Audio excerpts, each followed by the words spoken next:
एक संत जंगल से गुजरते हैं और एक आदमी को प्रार्थना करते देखते हैं। गड्डी डाहरिया गरीब आदमी, फटे चीथड़े पहने हुए, भगवान से प्रार्थना कर रहा है। महीनों से नहाया नहीं होगा, ऐसी दुर्गंध आ रही है। ऐसा आदमी नहीं देखा। वो भगवान से कह रहा है, हे भगवान, तू एक दफ़े मुझे बुला ले। ऐसी तेरी सेवा करूंगा कि तू भी खुश हो जाएगा। पाँव दबाने में मेरा कोई सानी नहीं। पैर तो मैं ऐसे दबाता हूँ, तेरा भी दिल बाग बाग हो जाए। और तुझे घिस घिस के नहलाऊंगा, और तेरे सिर में जुएं पड़ डियज गए होंगे तो उनको भी सफाई कर दूंगा। संत तो बर्दाश्त के बाहर हो गया कि ये आदमी क्या कह रहा है। मैं रोटी भी अच्छी बनाता हूँ, शाक सब्जी भी अच्छी बनाता हूँ, रोज़ भोजन भी बना दूंगा, थका मादा आएगा, पैर भी दाब दूंगा, नहला भी दूंगा। तू एक दफ़े मुझे मौका तो दे। संत ने कहा, अब चुप। चुप अज्ञानी, तू क्या बातें कर रहा है? तू किससे बातें कर रहा है? भगवान से। और उस आदमी की आंख से आंसू बह गए। वो आदमी तो डर गया। उससे कहा, मुझे क्षमा करें, कोई गलत बात कही? संत ने कहा, गलत बात? और क्या गलती हो सकती है? भगवान को जुएं पड्डी डीएच गए, पिस्सू हो गए। उसका कोई पैर दबाने वाला नहीं, उसका कोई भोजन बनाने वाला नहीं।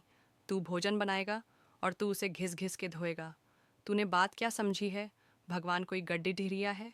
वो गड्डी ढिरिया रोने लगा। उसने संत के पैर पकड़ लिए। उसने कहा, मुझे क्षमा करो, मुझे क्या पता, मैं तो बेपढ़ा लिखा गंवार हूँ। शास्त्र का कोई ज्ञान नहीं, अक्षर सीखा नहीं कभी। यहीं पहाड़ी दर्दी पर इसी जंगल में भेदों के साथ ही रहा हूँ, भेद दिया हूँ। मुझे क्षमा कर दो, अब कभी ऐसी भूल न करूँगा, मगर मुझे ठीक ठीक प्रार्थना समझा दो। संत ने उसे ठीक ठीक प्रार्थना समझाई। वो आदमी कहने लगा, ये तो बहुत कठिन है, ये तो मैं भूल ही जाऊँगा, ये तो मैं याद ही न रख सकूँगा। फिर से दोहरा दो। फिर से संत ने दोहरा दी। वो बड्ढे प्रसन्न हो रहे थे मन में कि एक आदमी को राह पर ले आए, भटके हुए को। और जब संत जंगल की तरफ अपने रास्ते पे जाने लगे बड्ढे प्रसन्न भाव से, तो उन्होंने बड्ढे जोर की आवाज़ में गर्जना सुनी आकाश में। और भगवान की आवाज़ आई, महात्मन, मैंने तुझे दुनिया में भेजा था कि तू मुझे लोगों से जोड़ना, तूने तो तोड़ना शुरू कर दिया।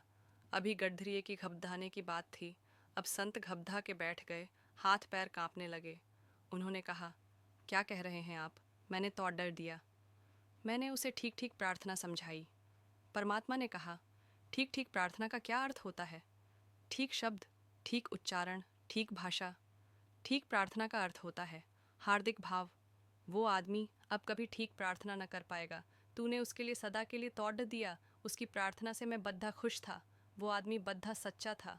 वो आदमी बद्धे हृदय से ये बातें कहता था, रोज़ कहता था। मैं उसकी प्रतीक्षा करता था रोज़ कि कब गड्ढरिया प्रार्थना करेगा। इससे फ़र्क नहीं पड़ता कि हमारे शब्द क्या हैं, इससे ही फ़र्क पड़ता है कि हम क्या हैं। हमारे आंसू सम्मिलित होने चाहिए हमारे शब्दों में। जब हमारे शब्द हमारे आंसुओं से गीले होते हैं, तब उनमें हज़ार हज़ार फूल खिल जाते हैं।